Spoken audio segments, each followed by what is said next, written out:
Okay, this stream is going to be really chill. And yeah, I'm just kind of going live just for fun here. I don't even know how long I'll go live. What's up, man? What's up, yo? How's it going?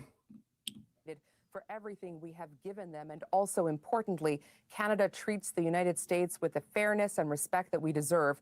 We will start negotiations immediately with all that we have given them. We should own perhaps at least 1/2 of this asset. Now, the $6.4 billion price tag on the Gordie Howe Bridge was fully funded by the Canadian government, but it is under the joint ownership. Hello, how's everyone doing? Between Canada and Michigan. It was built because of the need for more cross-border traffic options beyond the Ambassador Bridge, which of course is nearing 100 years old. In fact, the owners of the Ambassador Bridge had previously taken out TV ads against building the Gordie Howe Bridge back in 2018 and argued that it had the exclusive right to collect tolls in the area. So it was going to open back in 2024. I was actually at a ceremony 2 years ago when they linked the US and Canadian sides of the bridge. And it was this big celebration of cooperation between our countries. Windsor Mayor Drew Dilkens tonight called Trump's post insane, but was also careful not to overreact. So we know Donald Trump is volatile. We know he's created an environment of uncertainty. I'm sure we'll get over the speed hump here on this issue as well. It's one of the frustrations we have to deal with. Totally. It's crazy that people are trying to blame Jamil Javani for this too. If you've seen on X, like, oh, Jamil Javani, thanks for this. It's so crazy. The Liberals actually have no shame in Canada. It's incredible. You know, the faster we can get to the midterms and hopefully see a change, the better for What's up, Dan? All of us. And Adrian, it's important to remember here, this is not a law, this is not an executive order, this is a post on social media, at least in this moment in time. And it's also important to keep in mind that this is happening as Canada and the US are rocketing toward those summer deadlines on CUSMA renegotiations. So there could be some positioning here. And Katie, it seems Canada's been finding some support on the US side of the border from Democratic politicians. Yeah, Michigan Senator Alyssa Slotkin posted this, saying that the Gordie Howe Bridge is incredibly... Yeah, it's crazy. It's just crazy that the Liberals keep winning too, man. It's so sad. Important infrastructure project, and that President Trump's threat tonight... It looks like there might be an election too. Carney might try to get a majority. It's looking like that may happen. Tank it is awful for our state's economy. Canceling this project will have serious repercussions, higher costs for Michigan businesses, less secure supply chains, and ultimately fewer jobs. And Michigan Governor Gretchen Whitmer's office also sharply reminded the public Canada financed the bridge, and her office said it's going to open one way or the other, and the governor looks forward to attending that ribbon-cutting ceremony. All right, Katie Nicholson in Washington, thank you.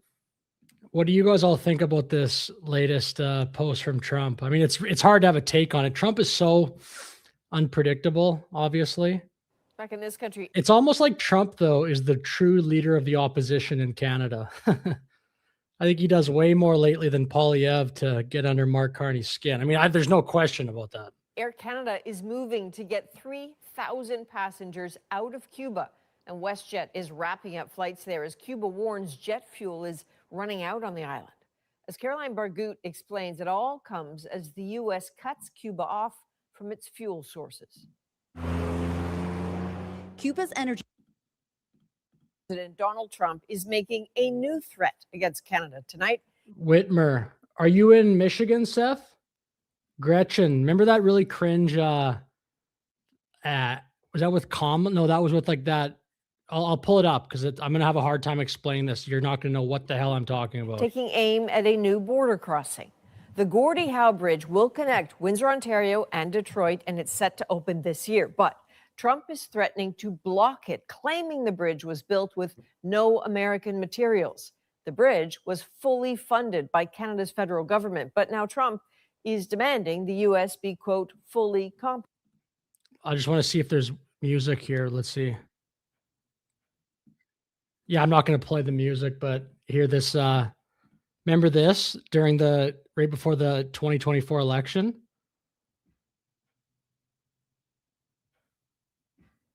I don't know what this was supposed to be.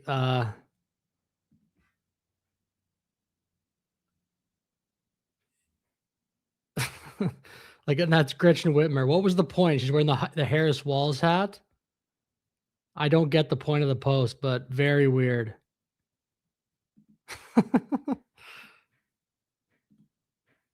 Compensated.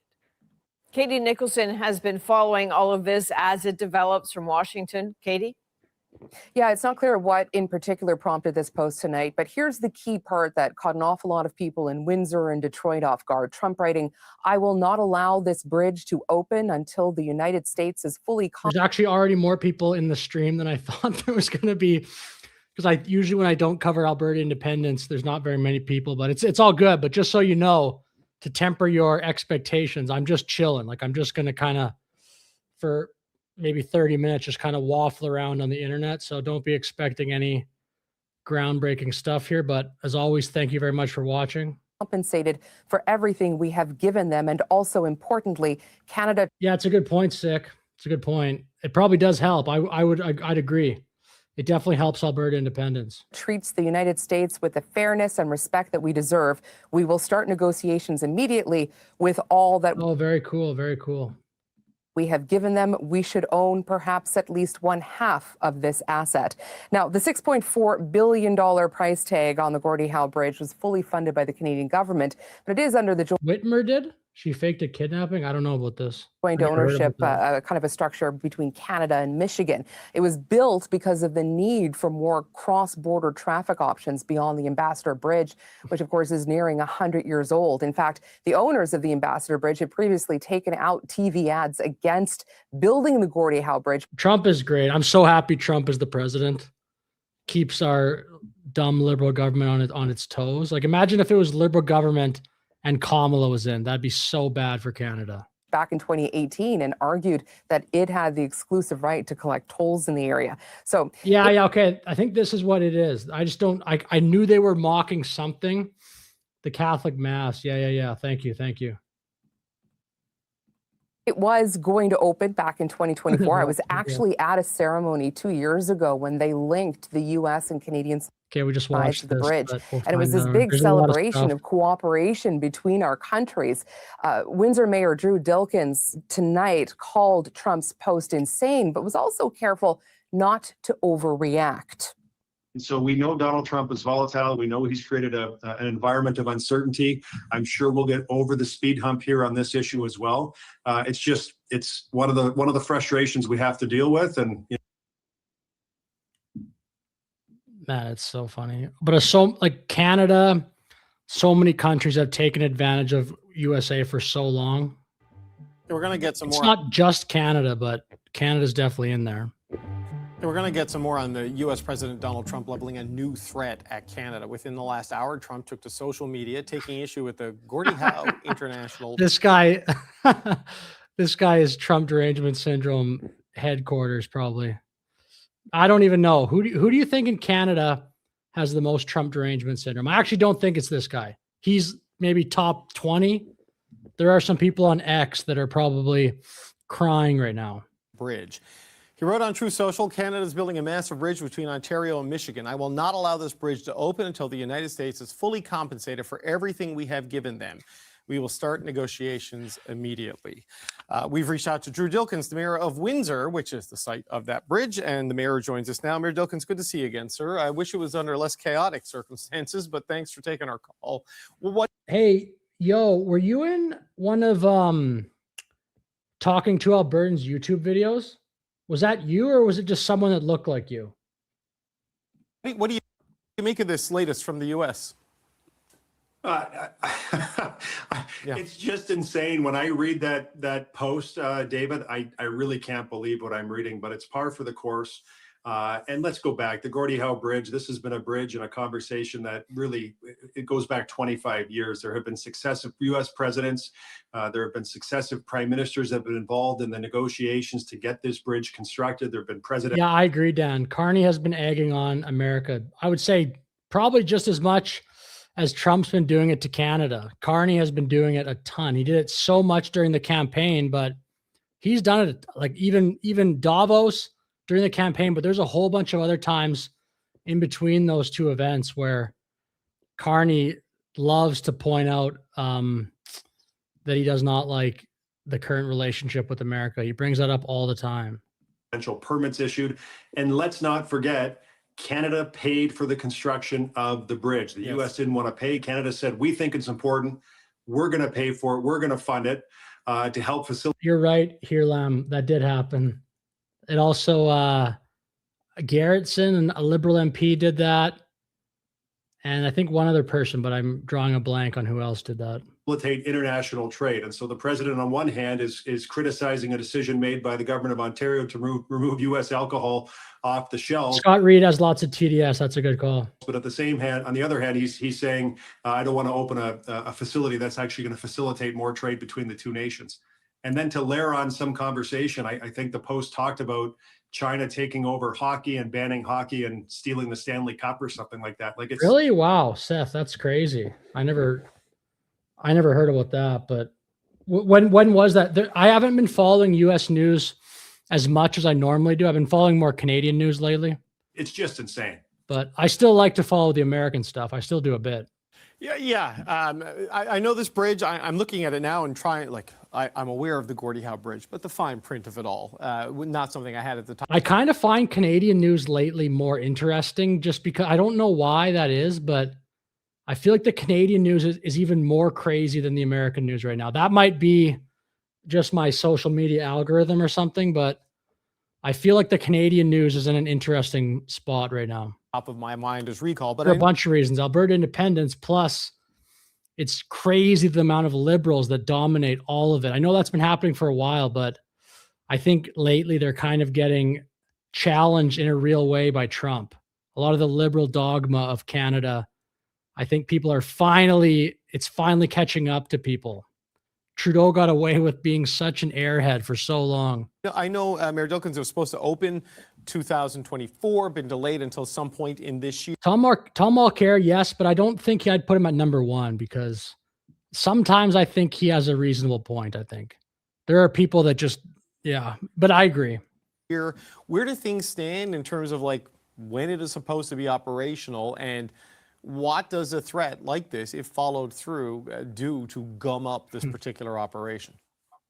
Well, there were some delays with respect to COVID and supply chain issues. They got things That's cool, Seth. I'll check that out. Thank you. Thank you. back on track, and there was the expectation that things would open in 2024. But this under normal times, David, building a span that links two nations like the United States and Canada would be a monumental moment where a prime minister would meet a president in the middle. They would shake hands and they would celebrate this victory for two nations. Unfortunately, Donald Trump has created an environment where I don't think that is going to happen in the near term. And so, you just see him in his negotiating style is cherry picking issue by issue. First it's steel, then it's autos. Just go down the list of issues that he cherry picks. And this is just another issue. And so I think it shows the complexity that Prime Minister Carney and the team are going to have to deal with when they get into USMCA negotiations this year, trying to put together a wholesale deal that's good for both countries. But I suspect this will open. This is just another speed bump that Donald Trump has put in the way of doing good things, not just for our country, but for his as well. You just don't need this, though, do you, Mayor Dilkens? I mean, the Windsor is... What is this, therapy? Bro. As well. You just don't need this, though, do you, Mayor Dilkens? I mean, Windsor has been hit pretty hard by all of this, right? With auto layoffs and ship dropping, and who knows what happens in the future of the big three and under Donald Trump. I mean, this kind of disruption and uncertainty. I mean, what are your thoughts, just as the mayor of one of the? I think these tweets are like Christmas for CBC anchors. They love complaining about Trump. Border towns. Yeah, I mean, listen, none of this is good. I'm not going to sugarcoat this and say it is, but this is a $5, $6, $7 billion Rosemary definitely is. I agree. Construction. Thousands of U.S. hands, men and women's I agree, Dan. hands went into constructing the bridge on the U.S. side. There was U.S. steel used on the U.S. side of the bridge. Oh, that froze. What the heck? Oh, the actual stream. Reading in the Truth Social post, we have to be careful not to believe all of those and accept them as fact, because they're not fact. Yeah. And so we know Donald Trump is volatile. We know he's created an environment of uncertainty. I'm sure we'll get over the speed hump here on this issue as well. It's one of the frustrations we have to deal with. And, the faster we can get to the midterms and hopefully see a change, the better for all of us. Drew Dilkins, Mayor of Windsor, Ontario. Why is he smiling so much when he says that? What the hell? Okay, but what do people think is going to happen in the midterms? Trump's still going to be the president, even if Democrats win the House or the Senate. He's still going to be the president and still have a crazy amount of power, just a little bit less. With me now is Eric Ham, CTV News U.S. political analyst. Eric, Trump is accusing Canada of treating the U.S. unfairly for decades. That's true, bro. Saying he won't allow this bridge to open until Canada treats his country with fairness and respect. Break this all down for us. Bro, it's true. Look how much we contribute to NATO, and look at even the structure of Canada. So much of our economy is based on just selling to Americans, which Americans sell to other people too. But Canada's gotten so lucky with America right there, while Canada prioritizes climate change and of all sorts of crap, DEI, woke garbage, where America keeps innovating. Canada just chills and then sells to America. Where is this coming from, Eric? This is hard to break down. It's hard to break down anything going on in the mind of the president. But what we know about this project is Donald Trump, during his first term in office, actually— Is it positive for leaving, or positive for, like, is it more people that want to stay or leave under there? I haven't looked at that yet. gave his full support I behind— saw some more videos though on that new poll. I'll probably make another video on that poll tomorrow, I think, the Gordie Howe International on Alberta independence Bridge, saying that it was a priority for the bridge to be completed. And he actually believed that this would be a good and viable project for both the United States as well as Canada. Now what we're seeing here is the president somehow is trying to renege or renegotiate terms, but nevertheless, this is— Okay, I see. Yeah. Interesting. actually a bridge that is owned and operated by Canada. We know that it was Republican Michigan Governor Rick Snyder who actually approved the project long ago. And when there was some issues— but Yeah, I saw this. I think I know the clip you're talking about. That is a great call. Yeah. I think she said Trump is, I don't even want to say it on YouTube because it's just I think she said Trump is like blank and blanking his own citizens. She said something so wild that I don't want to say that because I don't want the fucking algorithm to pick it up all weird. Over it, of course, former President Barack Obama also allowed for permitting to actually move forward for this bridge to be completed.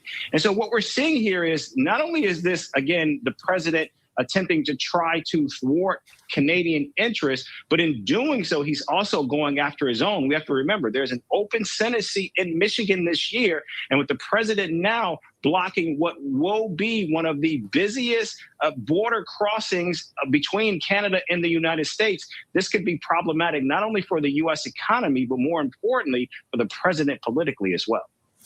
Would Trump actually be able to stop the bridge from opening, Eric?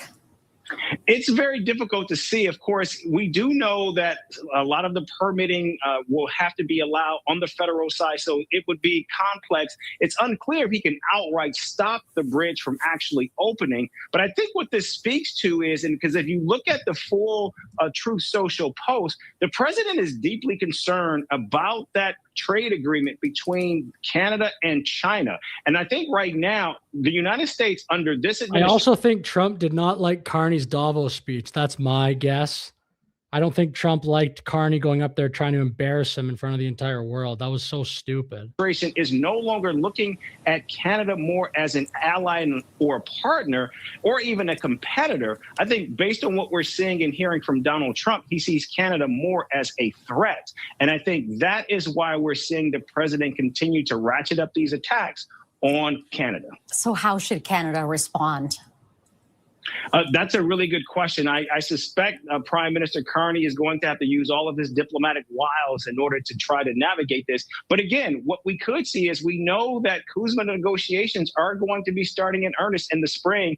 And I think what we're seeing right now, at least with this bridge, President Donald Trump is trying to find a way to find leverage to try to one-up Canadian officials as those negotiations get underway in the next few months. Trump is going to dog walk Canada. He is not going to play nice in the next negotiation. he has no reason to be charitable to Canada anymore. Let's begin with news breaking this evening as we take a look at the Gordie Howe International Bridge in Windsor between Ontario and Michigan. This is the latest target of a trade threat by Donald Trump. In a It's a good looking bridge. social media post just a short while ago, Trump wrote in part, Canada's building a massive bridge between Ontario and Michigan. They own That's cool, William. both the Canada and the United States side, and of course, built it with virtually no U.S. content. I will not allow this bridge to open until the United States is fully compensated for everything we've. They really do. I think they're even more. I wonder what you compare them to for American news, the Canadian news, because I think they're even more sort of like in their own bubble. Because Canada doesn't have a Fox News. There's big YouTubers in Canada that do a good job from a right-wing point of view for the most part, I'd say, but the Canadian news just has a bunch of people constantly on TV agreeing with each other. Like even CNN, I think CNN was really bad for a lot of years. They're still obviously like biased, but they at least have some MAGA people on there now. I think a lot of those news networks didn't have any MAGA people on for a long time. But CNN's obviously still biased, but these news networks in Canada never. They probably haven't had like a MAGA point of view on their networks ever, maybe. I've never seen anybody break down a pro-Trump point of view on CBC or CTV. At least I've never seen that. If it has happened, I don't know. Given them, we will start negotiations immediately. So what does all this mean? What impact is it going to have? Is this the guy you're talking about or the other guy from the other clip? Well, for more on this breaking story, let's bring in Pratoush Dayal, who is in Windsor. You've covered the development of this bridge quite a bit. It has been he did. Mark. Remember that when you make your statements, Mark. I think that's what he said. a huge story for Windsor and Detroit. Tell us about the significance of this bridge and how people there feel about it. Ian, Yeah, Holly, I agree. That's a great point. anyone you ask in Windsor right now would tell you how eagerly all of us have been waiting for the opening of the Gordie Howe Bridge. And thereby there is some frustration I'm finding in the social media groups. People are very genuinely Really? 20 years? That's crazy. I never saw that. That's incredible. hurt by Donald Trump's latest comments, Hello, Canadian Spider-Man. especially the West Windsor community. Now, that is the community where this bridge was going to open and practically be the gateway to Canada. And a lot of hopes for economic revitalization for that community have been now, in the air. Oh, bro, did you see that? It looked like a piece of his ear just fell off, but it's just the earpiece. I think it's the same color. Look at that. For economic revitalization for that community. Mike Tyson, Evander Holyfield. Hopes for economic revitalization for that community have been now, in the air. There are businesses who are moving in there, trails being set up, all of this in hopes that once the bridge opens up, more American visitors will be coming in, more tourism dollar flowing into the community. Now, all of that is in the air. And people are expressing on social media posts that it's $6.4 billion, which Canada has spent on this bridge. And I'm happy there's at least 26 people in here right now because I want to keep going live more. I was planning on there being like 6 because it's a little bit late at night. I'm just going to kind of poke around, but I want to go live more often on just this channel. I think going live is quite fun, actually. So I'm happy about this. Thank you very much for watching the stream. Thank you. why should, Trump Well, obviously, I eventually want to get those numbers up, but going live is pretty fun. have any share of this? We have reached out to folks in DC and locally here for reaction, but we're still waiting for more. Yeah, and I think one of the reasons that people feel so blindsided by this tonight, and you'll know this better than me. Yeah, Holly, you're right. Totally. Yeah, 100%. And America embraces capitalism way more than everybody else. Then everyone just goes, oh, but we'll just sell to the wealthy Americans. That's so ridiculous. Like, that's only, I think, acceptable up to a point. And then also militarily, of course. USA just funds their military like crazy, and everyone else goes, oh, we're in NATO. We're good. There's been a lot of negotiation and a lot of agreement between Canada and the United States, between Ontario and Michigan, between Windsor and Detroit to build this bridge, right? I mean, this is not something that Canada unilaterally went ahead with, but there was just a lot of agreement on both sides of the border. Tell us a little bit about that. Right. I've never even heard about that, Brian. Wow, that's crazy. Has been a lot of back and forth around this bridge, and the timelines also they have been impacted. For the longest time, we had the Ambassador Bridge here. Thank you, William. Which as you know, is one of the busiest border crossings in North America. Usually, $320 million worth of goods flows in between the two cities on a daily basis through Ambassador Bridge, and the hopes were that Gordie Howe would come into the picture, and that. Yeah, I know. Carney probably loves this right now. All the stuff from Trump. It's why Poilievre and the Conservatives, if they ever want to even have a chance of winning, have to figure out a different strategy than what they're doing right now. Ease would come through. And I don't want to get into this because I've done other videos on this. I honestly don't even know if Poilievre and the Conservative Party want to win. It almost seems like they're comfortable being the opposition party. Local traffic. We also had Mayor Drew Dilkens on our programming earlier today talking about it and saying this is just insane what Trump has done. Bridge. This has been a bridge and a It conversation. kind of does seem like that. I don't think it is because I don't think Trump really gives a crap, but yeah, it is. I could see some people thinking that because it is pretty crazy. That really, it goes back 25 years. There have been successive U.S. presidents. There have been successive prime ministers that have been involved in the negotiations to get this bridge constructed. There have been presidential permits issued. And let's not forget, Canada paid for the construction of the bridge. The U.S. didn't want to pay. Canada said, we think it's important. We're going to pay for it. We're going to fund it to help facilitate international trade. And so the president, on one hand, is criticizing a decision made by the government of Ontario to remove U.S. alcohol off the shelves. But at the same hand, on the other hand, he's saying, I don't want to open a facility that's actually going to facilitate more trade between the two nations. It's just insane. And Ian Dilkens says that this is just another, speed bump in the entire progress we have been seeing here so far.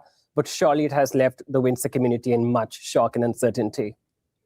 All the things we expected to be talking about tonight, this is not one of them. That social media post came as a surprise to It's incredible how everybody. Trump controls the world like that. Just one tweet, like he could be in the bathroom, gets the entire country of Canada into a hissy fit just from his thumbs.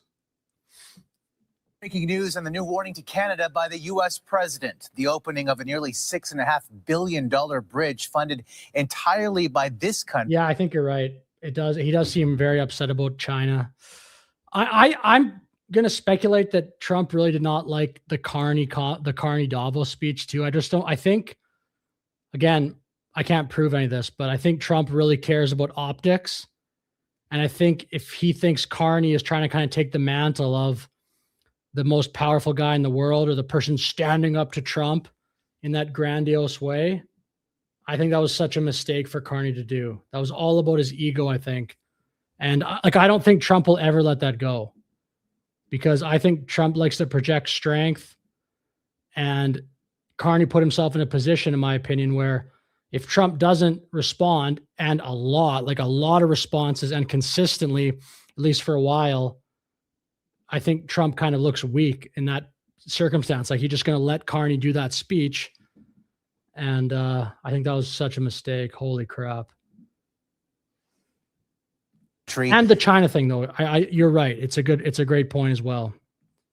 We begin with breaking news and the new warning to Canada by the U.S. president. The opening of a nearly $6.5 billion bridge funded entirely by this country under threat tonight. Donald Trump declaring on social media this evening, I will not allow this bridge to open. Look how long this post is, too. Like, I don't even want to read it because it's just too long. But it's not even really a social media post. It's like a page. It's like a page from a book. Until the United States is fully compensated. And also importantly, Canada treats the United States with the fairness. How long do you think it took him to write that? You think he wrote that in like 1 minute? You think that was just stream of consciousness? Just bam, bam, bam, bam, bam. Or do you think he was actually telling someone, hey, okay, say this, capitalize this? What do you think? 1 minute, 1 hour? respect that we deserve. We will start negotiations immediately. The Gordie Howe International Bridge would be the third crossing between Windsor, Ontario and Detroit, Michigan. Currently, there's a tunnel and the Ambassador Bridge. Its American owners claim the new bridge infringes. Yeah, William, but maybe like I think the Republican Party in America, at least in the last few years, like I think is doing a really good job of not giving up ground on issues. Obviously Trump, but then JD Vance, Marco. But for a while, I think that the Republicans were pretty weak in America, but I think that's changed now, but we will see what happens now. They're comfortable with being in the, yeah. But yeah, with governance comes responsibility, totally. And it seems like the Liberals in Canada actually want to govern more, which sucks. On their exclusive right to collect tolls and have been fighting that in court for years. Let's bring in that might be my favorite thing about Trump. He ruthlessly wants to win. The CPC here should take a lot of notes from Trump on that. Chief political correspondent Vassy Kapelos. Now, Vassy, so much to unpack here. Let's get to the issue of compensation first. What kind of compensation is Donald Trump looking for? Yeah, not a huge amount of clarity there, Omar, but 2 points that I think are worth making. Yeah, First, that's a great point. That's such a great point. of all, I am told by a number of people in this government that though the backers of the Ambassador Bridge, the competing bridge, are supporters of Trump and his administration. The second point that's important to make is that the bridge is being paid for by Canada. Once it generates revenue through that's funny, yo.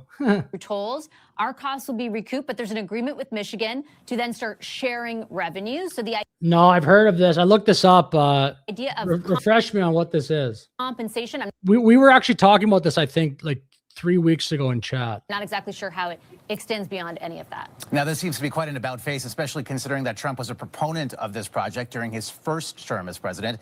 He's got a long list of grievances in tonight's post. How much? Yeah, I remember it's too late for me to go into the Club of Rome. My head is not, I'm too tired to get into it, but we were talking about this a few, like maybe a month ago. So I've heard, we did have maybe 10 minutes talking about that. I believe. Again, you can hear I'm kind of stuttering. I'm tired, but who cares? I'm having fun. We'll just keep going. Of this is about the bridge, and how much is it about trying to extract concessions on other issues, especially in the run-up to the Kuzma review? I'm really glad you raised that, because if you look at the text, as you point out, we've got Ontario banning alcohol or taking U.S. alcohol off the LCBO, dairy grievances around China. And then at the very bottom, what I'm being told by people in the federal government is the most important part of all of this. He says negotiations are going to If you're in the chat here, I want to hear a point, actually. restart. Remember, he killed negotiations with Canada on a sectoral basis, on any basis at the end of October. So the very fact that he is saying explicitly that this is about restarting negotiations, even though it comes after all those grievances, leads me to believe this is about a whole lot more than just the bridge, Omar. All right, Vassy, appreciate the insight. Wow, interesting. Very cool. Here's another one. Good evening. Man, there's a lot of videos on this already. If you're in the chat and you're from America, even if you're not, this is my other YouTube channel. I posted a video today. Has anyone in the chat at all even watched this other channel of mine? Because I feel like maybe there's a little carryover, but I feel like most of my audience here, whatever you want to call it, is mostly new. But I posted this video today. I think it's not bad. I mean, I'm biased because it's my video. So, but yeah.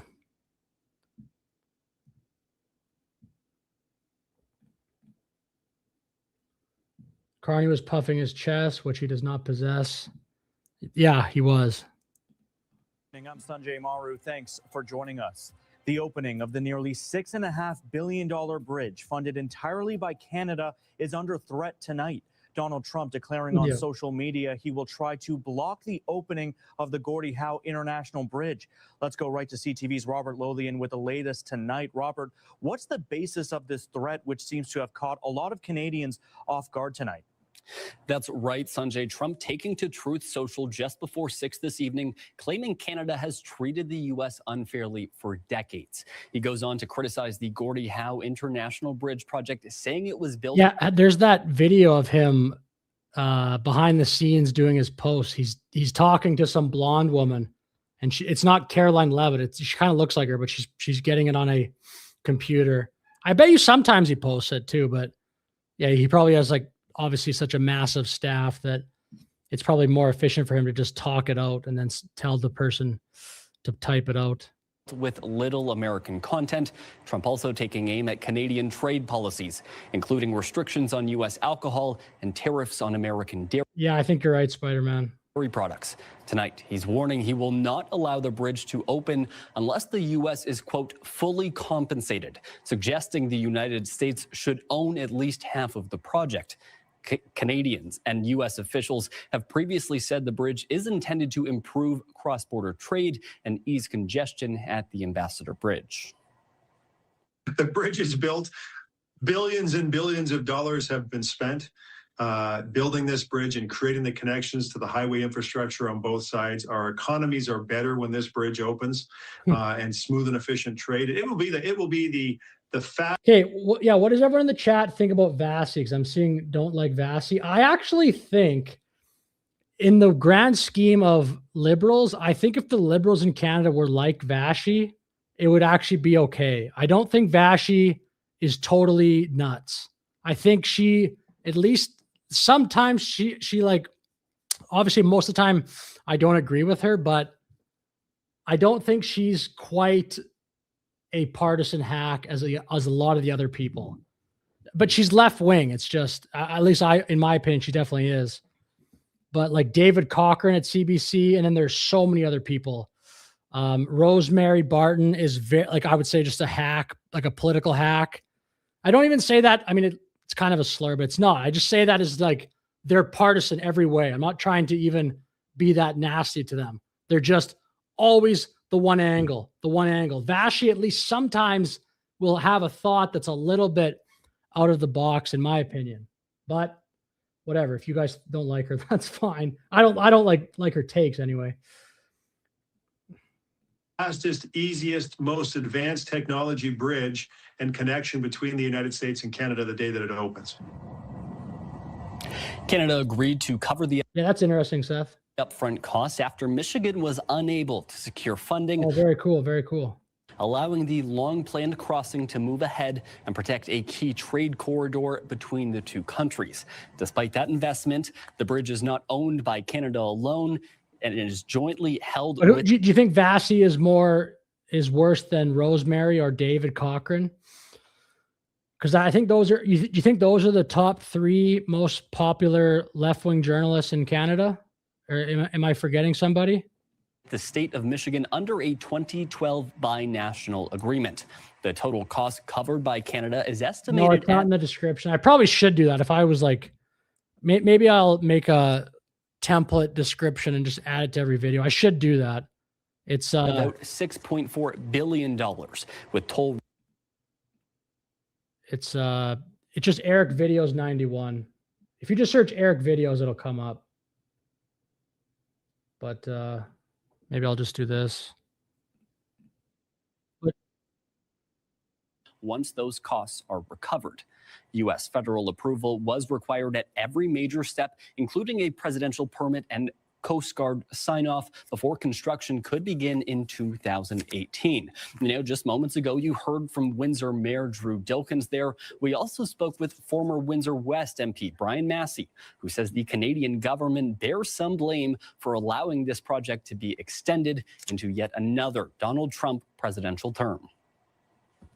This project has been delayed many times. Yeah, this is how I feel. Like, I don't know if but if you whatever, if you disagree with that, that's fine. But I feel like Vasi, at least a little bit, there's a little glimmer of independent thought sometimes. Because we did a public-private partnership. So because we didn't do a design build, it's been delayed from the 2008. If you watch, for example, Rosemary and David Cochrane, it's like they're Chat GPT. You can almost tell what they're going to say before they say it. It's just going to be liberal talking point, liberal talking point, liberal talking point. window to even most recently in 2024, and we did nothing to press the P3 about that. In fact, we didn't even follow up and get proper reparations for them being late. So they still are supposed to actually have delivered a bridge on time. They never have. And so we've let time go by, and we haven't been pushing for the completion of the project. Had we actually got it completed on time, we wouldn't even be in I agree. this situation. We would be dealing with Americans not funding their side for customs as the only barrier, not this other element that now isn't part of the equation to just see what's going to happen next. In a statement, Michigan With all due respect, Governor Gretchen Whitmer like from what's that, Talladega Nights? With all due respect, you don't get to say that. It's in the Geneva Convention. says the Gordie Howe International Bridge is a major project for both workers on both sides of the border and a strong example of cross-border cooperation. And adds Yeah, apparently, JD. I mean, I didn't even know there was a bridge. I don't live in Ontario. This is the first time even hearing of this bridge, but I like Gordie Howe. Gordie Howe is awesome. My whole family likes Gordie Howe. It's going. I've met Gordie Howe one time. Open one way or another. Outside of the bridge issue, Trump also took aim at Canada's relationship with China, claiming a deal between the two countries would leave the United States with, quote, the leftovers. At one point, he even suggested China would end ice hockey in Canada and eliminate the Stanley Cup. He ended the post by saying negotiations with Canada should begin immediately over trade and the future of the Gordie Howe Bridge project. Sanjay. And that's so Trump knows how to communicate. He knows how to get public interest.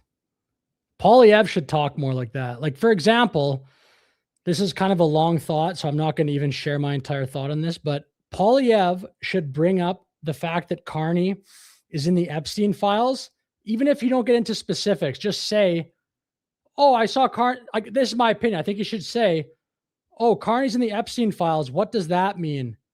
Or something like that, and then just leave the conversation there, because it's just putting it out there into the ether. Do you want to win, or do you want your arguments never to have any fallacies in them? Oh, it's an appeal to emotion. Poilievre should just say that. Why are you in the Epstein files?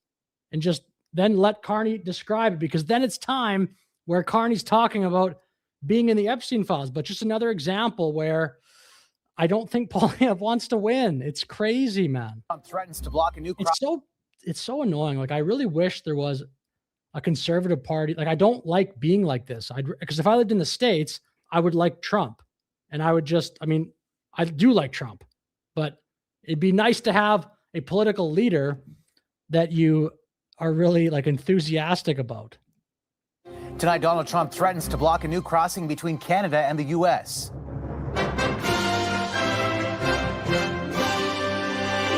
What's behind the new taunt and what it could mean for I think Barton, she's lost weight. I think. Trade talks. This is really a swipe by the President of the United States, not just at Canada. It's a swipe at his own state of Michigan. A vacation. Yeah, David and Rosemary are crazy, man. It's so blatantly partisan over there. Hotspot turned nightmare for Canadian travelers. When we arrived, we had no hot water. Why a major airline is suspending flights and which other air carriers are starting to scale. Yeah, there was a lot of videos on this. We'll look at some. I'm just doing a Trump stuff, but we'll go look at some other stuff here. I probably won't stream for too much longer, but we will see. Let's go election Canada. Do you think there will be an election? We've kind of been talking about that a little bit.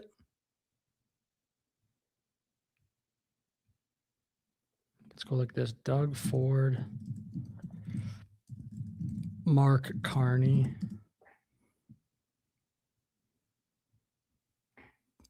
Is there no story on this?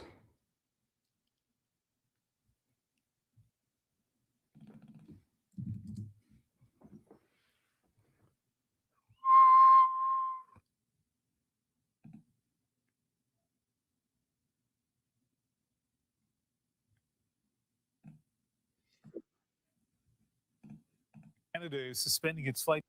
Air Canada is suspending its flights to Cuba, WestJet announcing it's winding things down. This as a fuel crisis deepens in the Caribbean nation. Cuba has historically relied on Venezuelan oil, and it hasn't received any since the U.S. blockade on those products began in December. Now airlines are scrambling to get their passengers out before fuel supplies end. And Sarah is on this story for us. Let's start with what Air Canada is saying. Yeah, no, let's start with Air Canada because that's where we first saw the cancellations starting today. They go in through tomorrow and beyond, and effective today. And they, of course, come after a warning that came from the international airport in Havana yesterday, saying that as of effective tomorrow, Tuesday through to March 11th, there'll be no access to Jet A1 fuel in terms of flights coming in and needing to. Has anyone here been on a vacation lately? I haven't been on one for a while.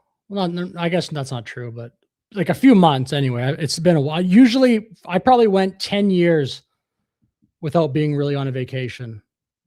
Lately, I went on a few, but I think it's maybe been 3 months, 4 months since I've been kind of anywhere interesting. Refuel, so nothing on the ground there. And so what we see now is Air Canada announcing the suspension. Big question, of course, is what happens to the some 3,000 Air Canada customers who are already in Cuba. How do they get home? The airline has said that they are a priority to bring them back. And in order to do that, what they will be doing is sending in empty planes in order to bring them home. And I want to read you a little bit of this statement in terms of how they plan to have fuel to do that. First of all, they will be going in, with enough fuel to get. Yeah, I think I know who you're talking about. Everyone on Power and Politics is so left wing there, but then as well, Air Canada will tanker in extra fuel and make technical stops as necessary to refuel on the return journey. Meaning there are, of course, other airports in various Caribbean nations where they might be able to stop and refuel. And we do know there are reports that other airlines, International Air France, Air Europa, talking at least the last check I did, that they are going to continue operations, and that is part of their plans. As for other Canadian carriers, WestJet, Gazon, Sunwing, they are confirming in a statement to CBC News that they are what they're calling winding down winter operations. Don't have a lot of details on exactly what that looks like. Air Transit at this point saying they are still going to be having their operations. However, big asterisks on both of those websites and both of those statements. There are refund options for passengers, rebooking options for passengers, and you just need to look on and find out what those options are. You said 3,000 Air Canada passengers are currently in Cuba? According to their statement, approximately, yeah. Yeah, which gives us an indication of just how many Canadians. To many around the world as well. What does what your father has endured? Appearance before U.S. Congress today, she invoked her Fifth Amendment right against self-incrimination with her lawyer saying she would be willing to cooperate if this person that Vassie's about to interview is another real beauty. You'll see. U.S. President Donald Trump grants her clemency. President Trump continues to downplay Epstein developments. He's also unleashing on Bad Bunny's Super Bowl. Again, Poilievre should bring this up in the context of Carney. Don't you want to win? There's like an art and science to being a politician. It doesn't even have to be logical. Just say it. Just get people talking about it. Just mention, hey, why are you in the Epstein files? And to round it out, I would do that. Do you want to win, or do you want to, again, make sure that you never have an appeal to emotion? When I asked Canada's outgoing ambassador, Kirsten Hillman, whether after a year of meeting with Trump and his officials, she thinks he actually wants Kuzma to stick around, here's what she said. You know what? I don't think I can answer that question. I think that the president has a strong view around. Yeah, I've seen the Moose chart, Seth. It's cool. The U.S. I haven't studied the thing, but we covered that actually a few weeks ago on stream as well. It's pretty cool. What do you think about it? Being able to do more itself, how that translates with respect to this treaty, I think. Dude, everybody did this though too. Like, investing in America over the last, it's always been better to invest in America, but especially over the last 10, 15 years, it's been way better. The Canadian stock market was sideways for quite some time. Lately, actually, it's been doing pretty good, but a lot of investment left Canada for USA. I don't know. I think we have to. It's obviously a massive, it is stupid. 91%. I know the Conservatives don't do anything, bro. It's like waiting for them to. They're just so tepid. They should be hitting every story. and the conservatives should be picking up everything they can and blasting it, but they pick and choose. They're like, oh, we'll talk about affordability today, and then tomorrow we'll talk about this one specific crime. Yeah, it's crazy. Different things at different times. I think for Canada, what's important is that we just keep working consistently with those, and there are so many of them in all three countries that understand. Yeah, maybe I shouldn't say it on stream because it's kind of like not very Canadian. I mean, I think she has though. Like, I'm not saying she's a fucking, you know what I mean? But I don't know, maybe not. Factually, why that treaty keeps American more competitive. See you later here, Lam, if you're still here. Thanks for watching, man. Business more competitive. Here to help walk us through what is unfolding south of the border is the See you, William. Thanks for watching, man. Atlantic's David Frum. Hi, David. Great pleasure to have you back on the show. Thanks for making the time. Thank you. As I was heading to the desk, I was reading a number of U.S. media reports that the Dems. This guy is TDS as well. He is straight TDS. David Frum. I think he kind of works in Canada and America, if I'm remembering correctly. I think he is Canadian, but I've seen him on American television before. Force a vote this week because the Republicans have allowed sort of their ability to block such votes on tariffs to kind of run out. They could force a vote on reversing Canadian tariffs. You're right, Holly. In particular, does anything like that still potentially carry weight with the president? Well, a vote like that would be a statement, a symbolic demonstration. To make law, of course, you need the president's signature, and you need the agreement of the Senate as well. So I don't think the House can force the end of the tariffs. What it can do is continue to signal that the tariffs are unpopular, as they are.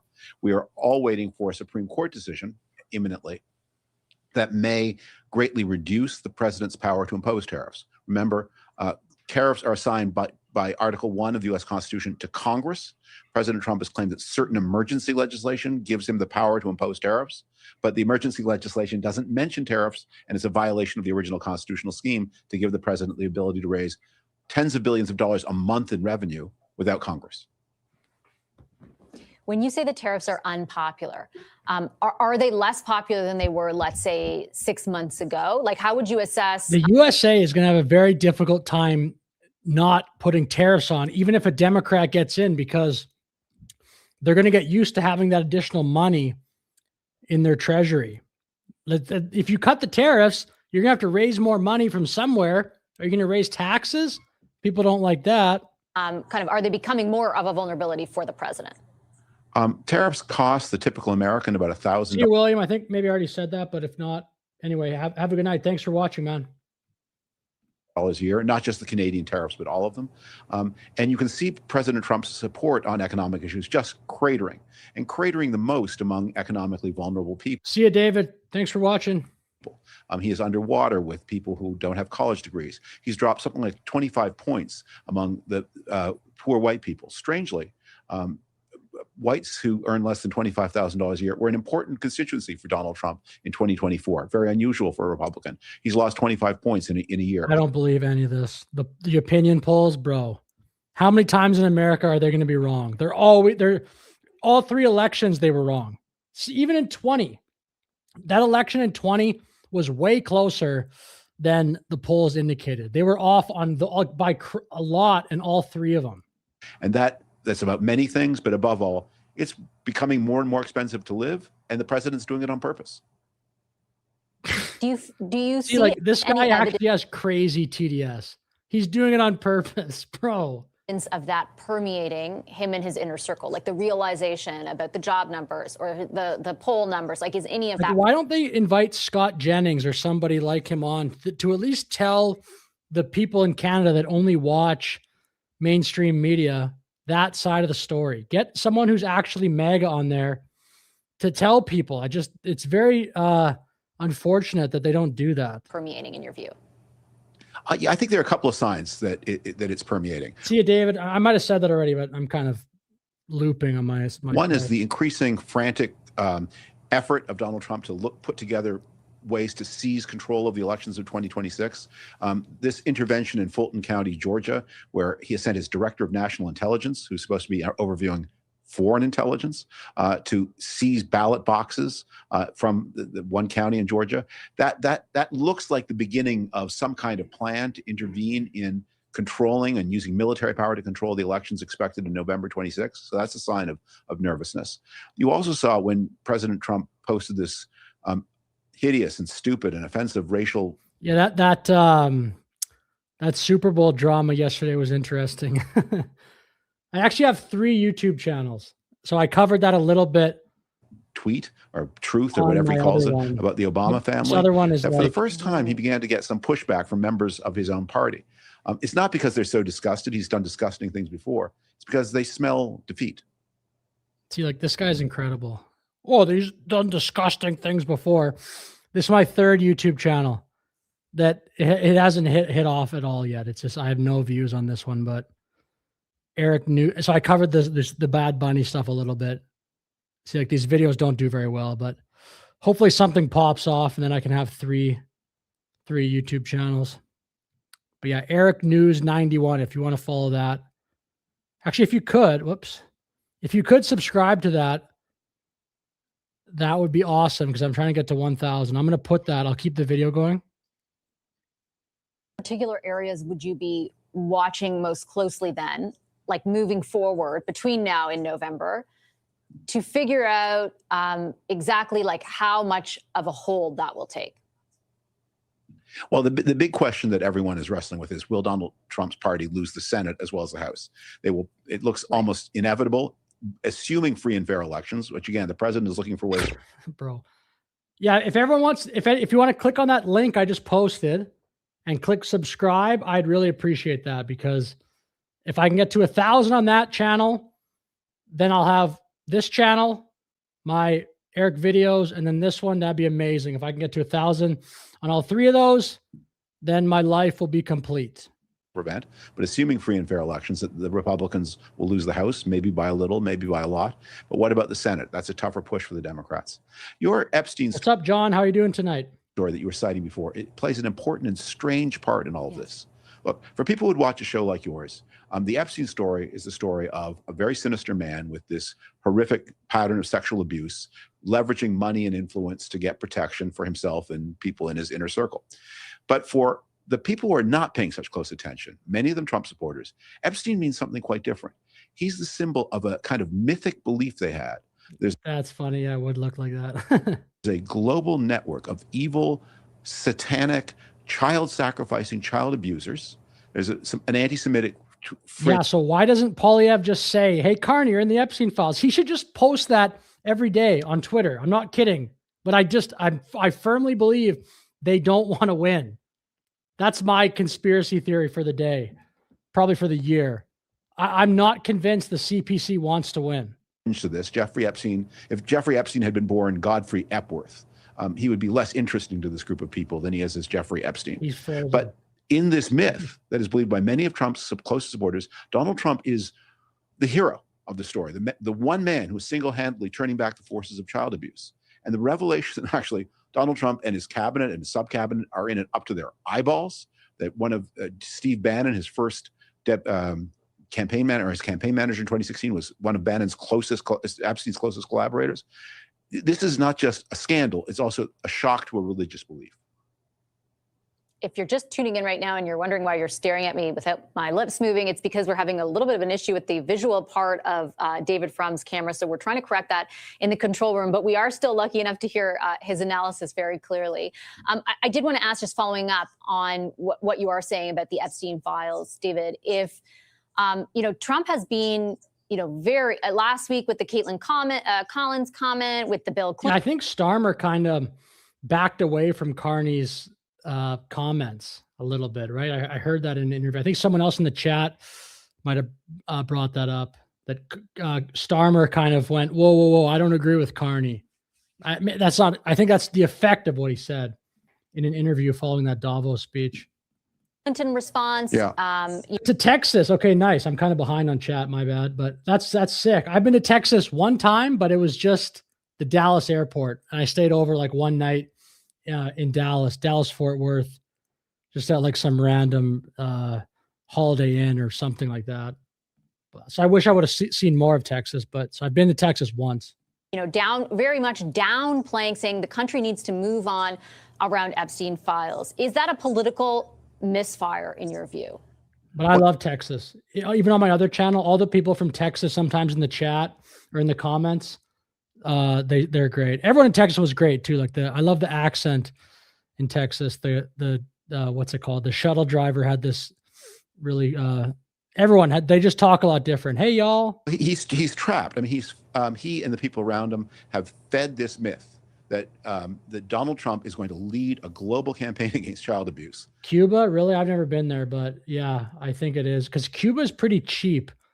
When you look at sell-off vacations or whatever, Cuba is always the cheapest one. But so that part's good. But man, yeah, Cuba has a lot of problems. While in fact, Trump and the people around him were in it up to their eyeballs. And it's now I'd go to Cuba. I'd go there. The back pedal, and different people have different. The people who would watch a show like yours will see. Obviously, there's a scandal here. He feels too close to it. It's embarrassing.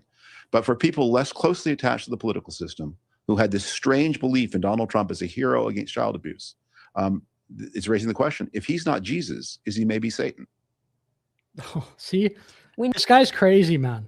Like David Frum is out of his mind. He's like competing with himself to be deranged. You mentioned, assuming those November elections are Did free you just call and fair. Trump the devil?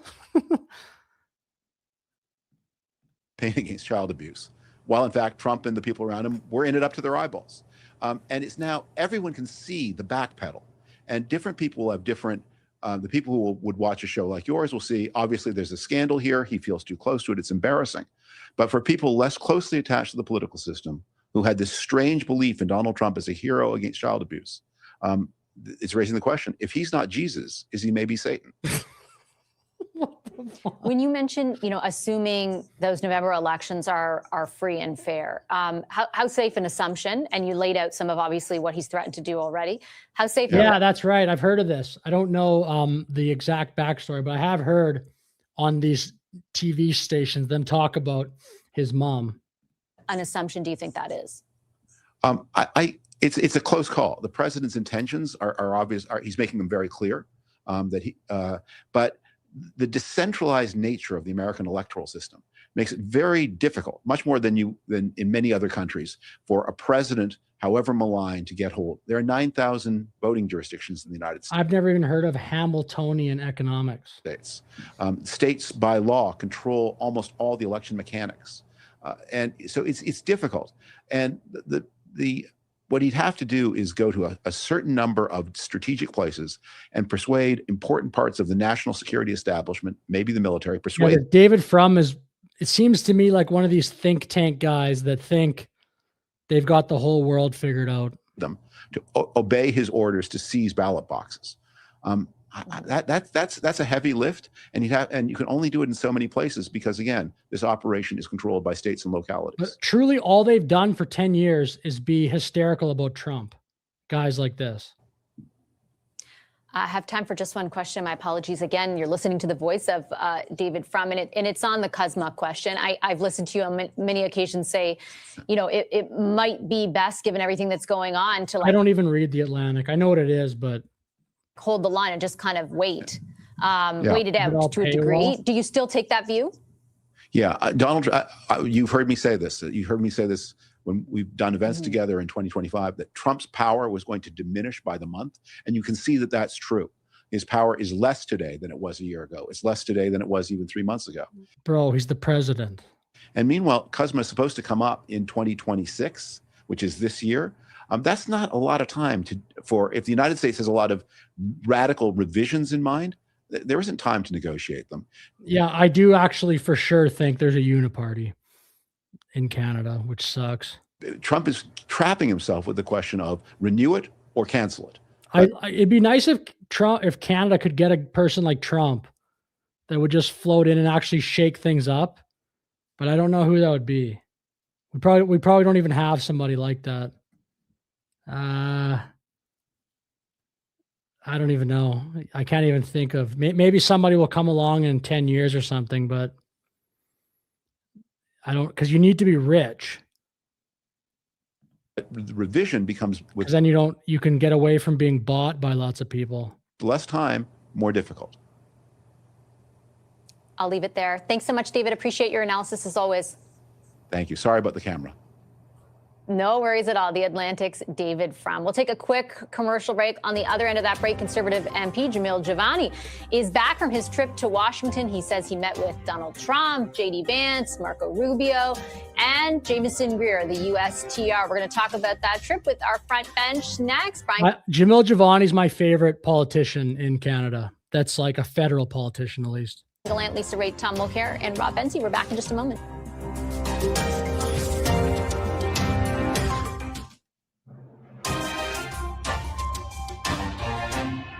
Where I've been having some very productive, promising, and positive. Yeah, Canada just copied the U.S. All the USA policies. Canada would be overnight such a better place. Conversations with the White House, with the State Department, with senators representing border states that we do a lot of business with in Canada. And I got to tell you, I'm feeling hopeful and optimistic that we can get something really good done for Canadian workers and businesses. Conservative MP Jamil Jivani is back from Washington after embarking on a solo trade. I'm the story I'm the most interested right now is Alberta independence by far, but it's also just the case that there's not you probably can't cover it all day every day because there's only so many stories on it. But I do have a video planned, at least one for tomorrow on Alberta independence, and I think tomorrow there probably will be some fresh stuff to cover. I'm hoping that Jeff Rath will do another interview pretty soon on one of these, like hopefully on CBC or something. That'd be awesome. Mission to D.C. that garnered mixed reaction. Jivani, a longtime friend of Vice President J.D. Vance, said on social media the visit was meant to build bridges between Canada and the U.S. Today, in a National Post op-ed, Jivani wrote that he had meetings with President Trump, Vice President Vance, Secretary of State Marco Rubio, U.S. Trade Representative Jamieson Greer, and several senators, saying what he found across the board was, quote, optimism about how we can move trade negotiations forward. We also received word from Canada-U.S. Trade Minister Dominic LeBlanc's office that he met with Jivani today to debrief, with his office writing that it was a, quote, productive meeting. So will this trip change how Canada approaches trade relations with the U.S. moving forward? We've got our front bench here to tackle that one. With me tonight, former New Brunswick Liberal Premier Brian Gallant. He's now the CEO of Space Canada. Lisa Raitt is also with us, but we're having some connectivity issues, I believe. So as soon as we figure those out. Okay, I'm going to take a brief look at this because I'm actually tired, so I don't want to be learning anything new, but usually refers to the theory, economic ideas of Hamilton. The world runs on this, I would say, the Western world for the most part, Keynesianism. Hamilton supports a strong central government, industrial development, and active use. Okay, I see. So is it like tariffs? Is that part of this?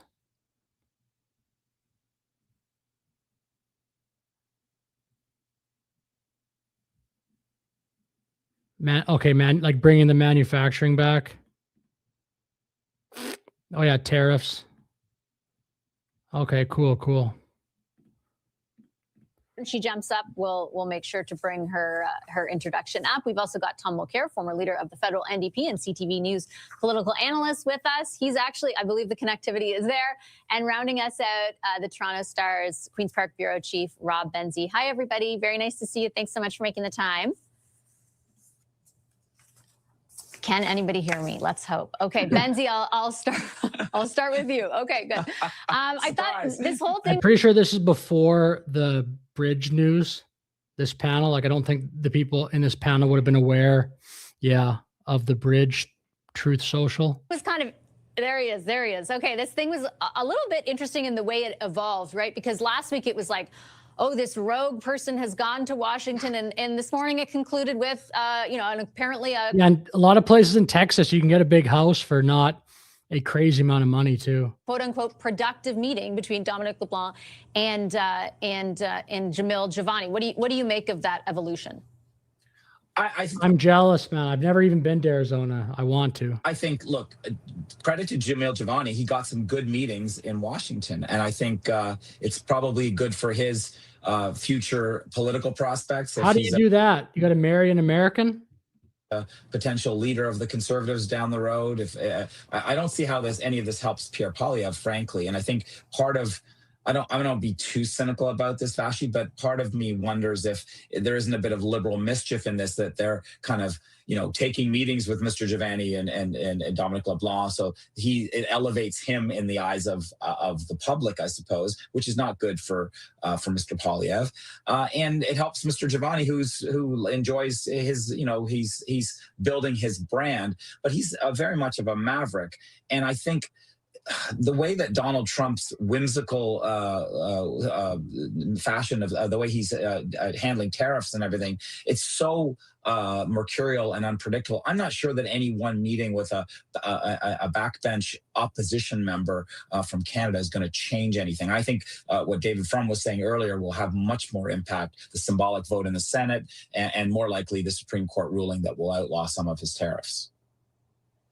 I guess, Tom, there's a couple of ways to look at it, right? Like there's the idea that he went of his own volition, and at a crucial time for what's going on between our two countries, that could be very risky, because it didn't seem like either the conservative apparatus or the government apparatus had said, okay, great, let's go.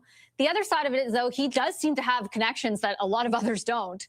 And it is kind of interesting that even though he says he offered for a long time to be of service to the government, they never took him up on the offer. Yeah, Benzie just used the term maverick, and I recall being on his show any number of times because he was a colleague of ours at Bell Media. He was on iHeartRadio. He had a show there, and that became very complicated, and he was no longer there at a certain point.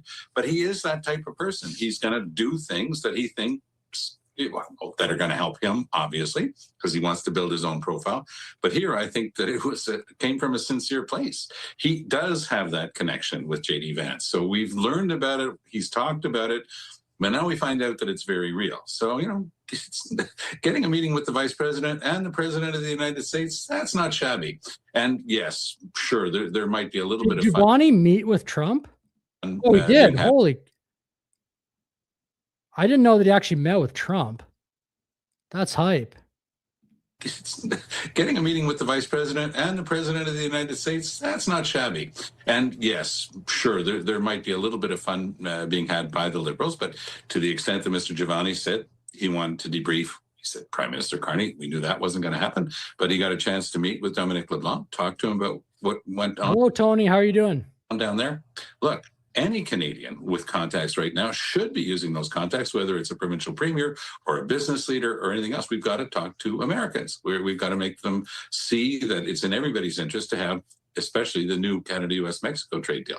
I was listening to your great interview over the weekend with Kirsten Hellman, our outgoing ambassador to the United States. And she was saying, look, based on all of her contacts there in the US, the vast majority of people who are either elected or senior government types, they all agree that it's in the U.S.'s best interest. But Donald Trump, perhaps playing a negotiating game, but probably expressing his deepest thoughts, says he doesn't care whether or not there's another Canada-US-Mexico trade deal. I think that it is important. Anybody who wants to help is welcome. Yeah, I'm caught up on chat. Shout out to everyone chatting. I love that. I love it. And I think that Giovanni is playing a positive role here. Do you think it will lead to, Brian, any change in posture from the federal government, who have run this set of negotiations? And granted, they are different in context than the ones, the first round with NAFTA. Okay, I'm going to see if there's any new stories on the bridge, and then I'm going to shut it down for the night, but I'll see if there's a new bridge story out. Whoops. Bridge Trump. Let's see. There's some American ones. I just want to stick to Canadian for now. Yeah, it's probably too late. The news stations probably aren't going to post anything else. Yeah, whatever. Cal, I'm going to end the stream here, but thanks everyone for streaming. That was fun. Just a late night chill sesh. That was great. Yeah, I didn't even know that Giovanni met with Trump. That's fucking sick. I knew Vance, but that is cool. I wonder what they talked about.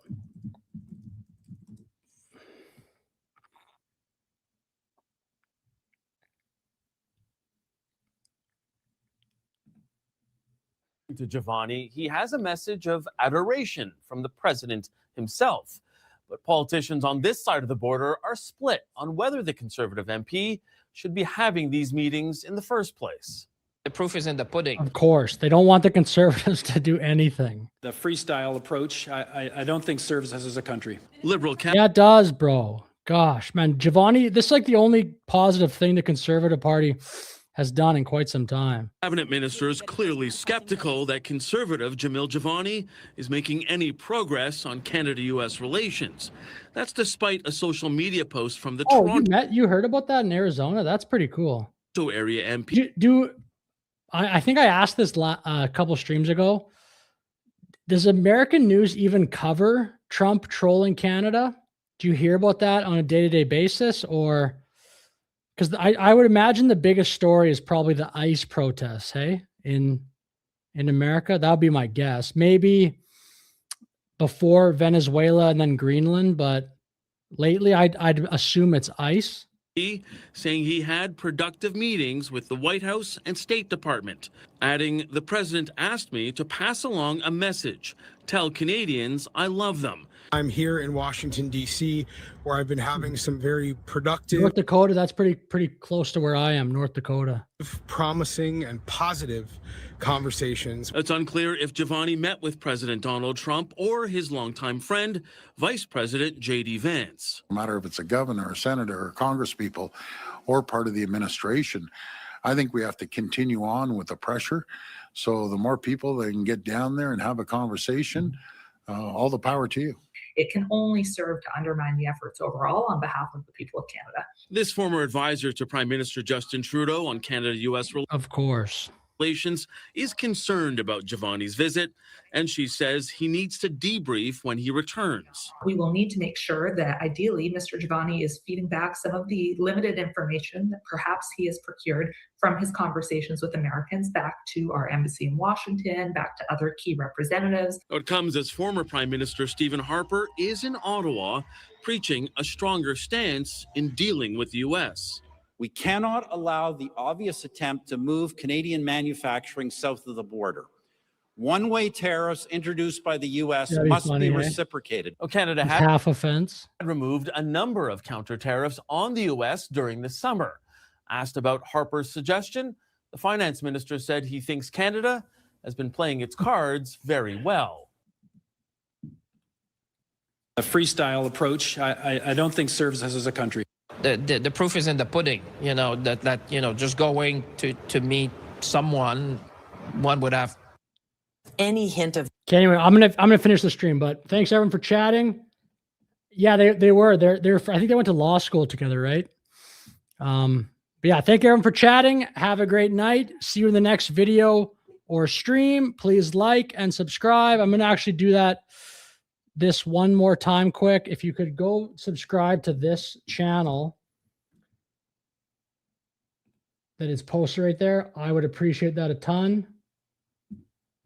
But thank you everybody for watching. Trades that want to come because we are bringing manufacturing back. Yeah. Cool. Thank you, Spider-Man. Okay. Thank you, everybody. See you.